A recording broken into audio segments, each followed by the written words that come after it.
in this posture theory video, I am running you through my reasoning behind why your posture is like playing a computer game. So you have to bear with me, but hopefully those of you who know me quite well by now know that I love an analogy. The reason that I love analogies so much when it comes to my work as a movement therapist and helping people to understand more about the human body is that, in my opinion, lots of movement professionals, sort of muscle-based professionals, in my opinion, blind people with words and complicated names and phrases that don't really make sense to everyday real people. Everyday real people are suffering aches and pains and they want to get rid of them. I don't really think that most people care too much about Latin names or fancy terminology or sort of science. People in real life care about practical things that they can do to both help their body in a practical sense, but also to understand their body in a more theoretical sense.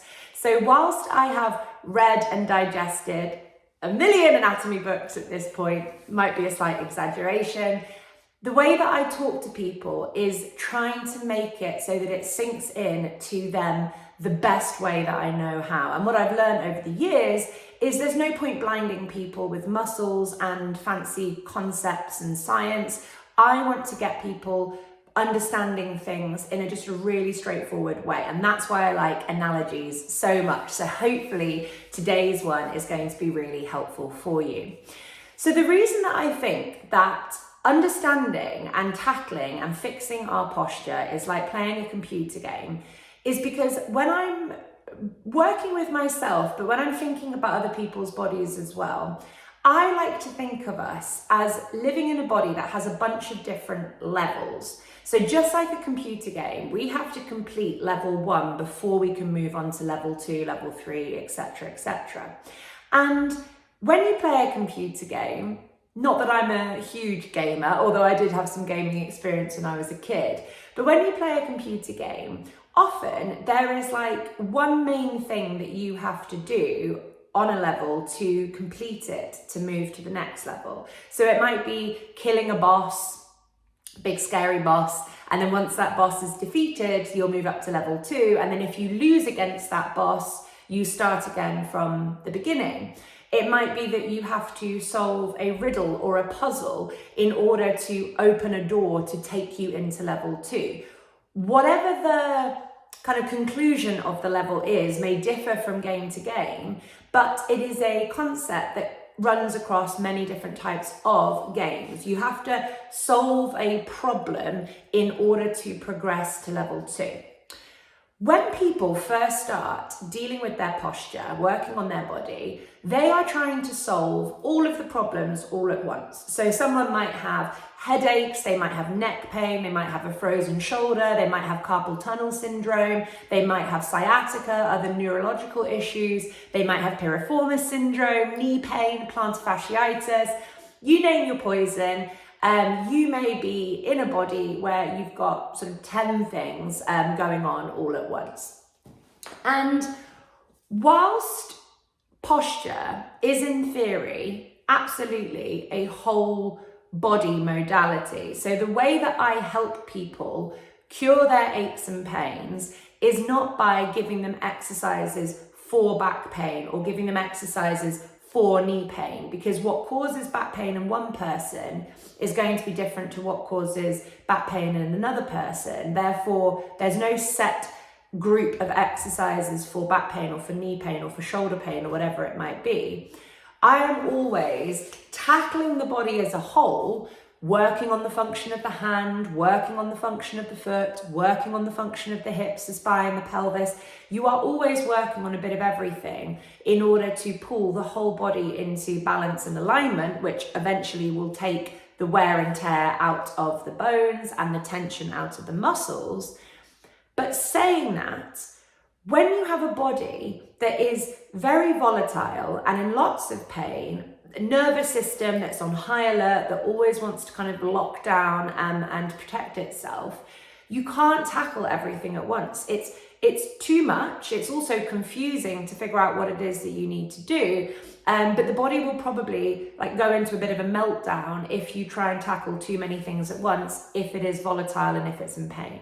So the way that I deal with people is that if they have like a couple of minor niggles, or if they've come to me for performance-based purposes, so they don't have pain, but they want to run faster or lift heavier or whatever it might be, for those people, we'll give them a whole body focus because their body can handle it.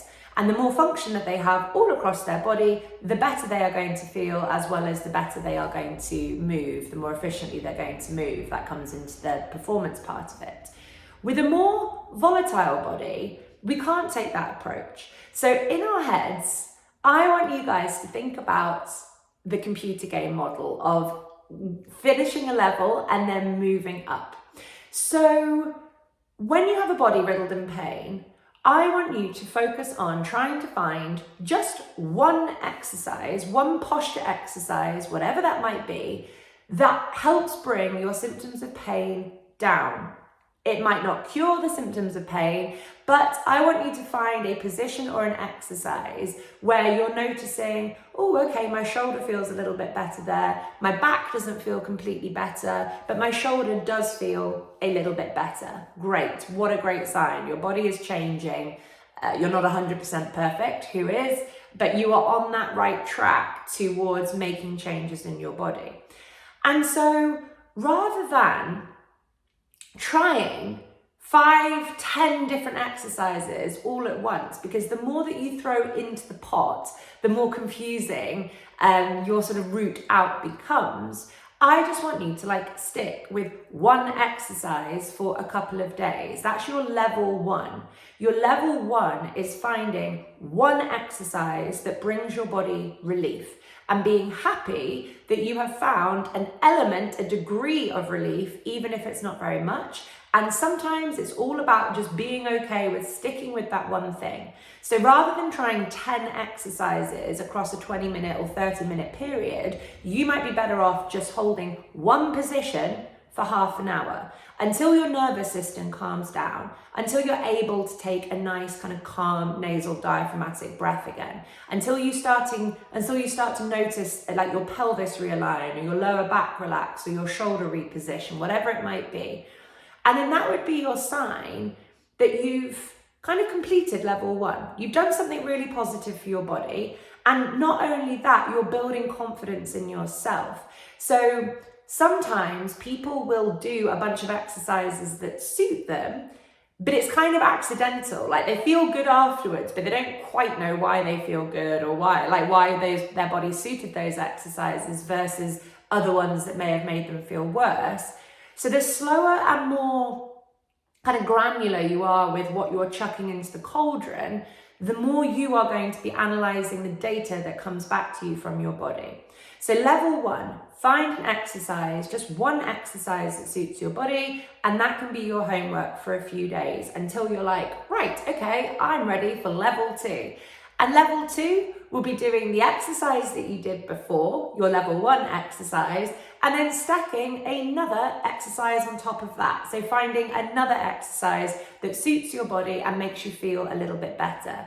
Hopefully you can see where I'm going with this. It's a question of stacking things over time at a pace where you are able to evaluate the data that your body is giving back to you.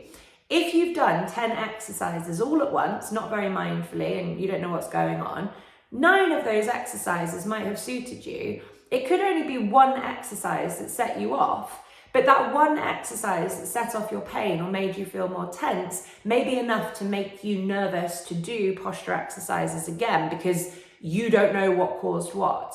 And that's where this like computer game level system works so nicely. You will always be very aware of what is making you feel better or worse. It's just about dropping a variable in a pot.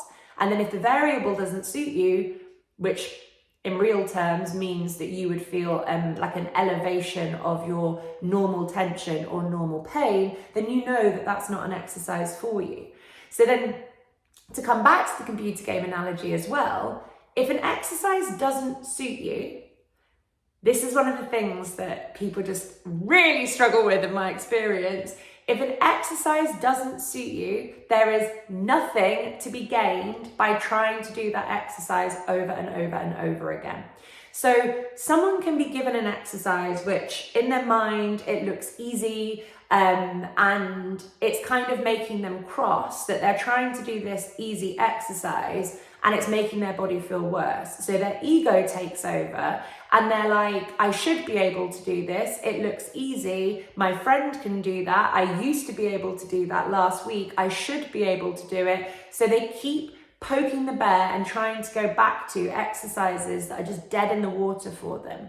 And what I want you to do is reframe that with the computer game situation, and think about if you were doing a computer game and you kept getting to a certain point in the game where you had to solve a puzzle and you kept trying to do the same thing to solve the puzzle, but the computer game keeps telling you that's not the solution to the puzzle. You can try and put the key in that lock as many times as you want, you're not getting anywhere. I'd like to think that if you were playing the computer game, you wouldn't just keep relentlessly putting the key in the lock and trying to solve the puzzle in the same way if it's not the right solution, because that wouldn't be logical. You'd be like, right, okay, I've got to go back to the drawing board and I've got to figure out what else do I need to do in this computer game to explore the landscape or kill a boss or whatever it is. What else do I need to do to get myself leveling up to level 2?